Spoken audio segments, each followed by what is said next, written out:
Hello everyone, it is Marc Berman from TV Media Insights. It is Tuesday, February 19th, and I would like to welcome you back to our daily videocast. I have 3 items that I am going to speak about.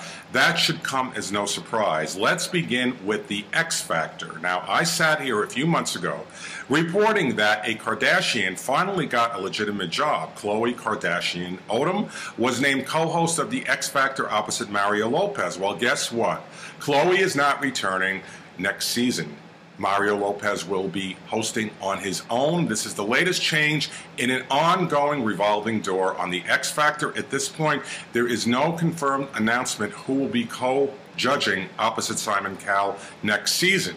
Now let's head over to Up All Night. Now, no surprise, NBC decided it is not moving forward with the sitcom. Now, initially, as we talked about, Up All Night was renewed for a second season despite the low ratings. Well, the ratings this season were actually lower, so NBC decided, let's switch the format from a single camera to multi-camera after doing 11 episodes. The plan was to do 5 new episodes as a multi-camera sitcom, aka they were going to film it in front of a live audience. Well, Christina Applegate and the series creator decided, I am not doing this. They walked. NBC said they would do 1 single episode as a test. Well, now the network has decided to scrap those plans, and Up All Night will be sleeping all day. It has been canceled.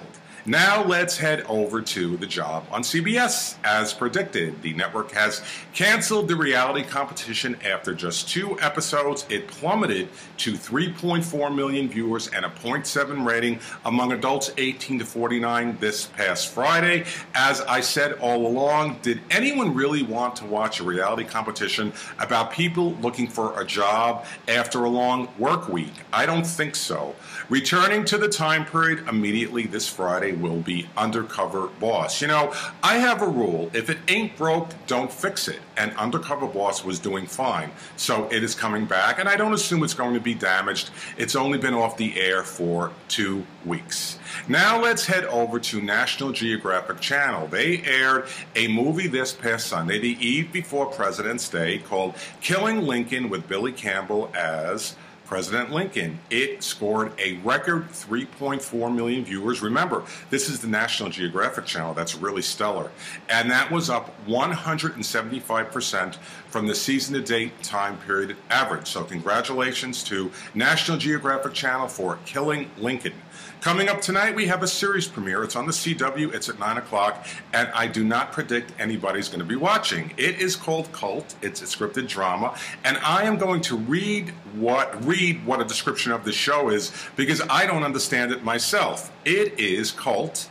After a likely murder, a female production assistant on a show called Cult joins a journalist blogger to investigate the fans who might be recreating crime scene on the program. Does that make any sense? If I'm already confused just reading you a description, do you really think people are going to watch Cult? It airs out of Heart of Dixie, which provides minimal lead-in support, and I predict quick gloom for Cult on the CW.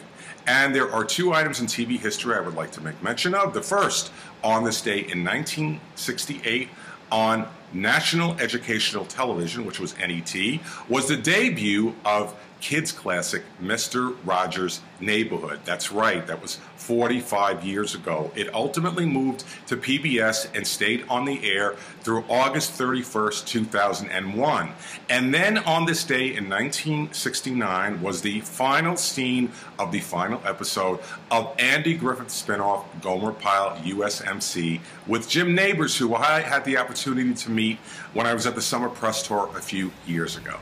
And that is our daily video cast from TV Media Insights on this 19th day of February. I want to thank you for joining me, and I will be back with more news about my favorite medium, television, tomorrow. Have a great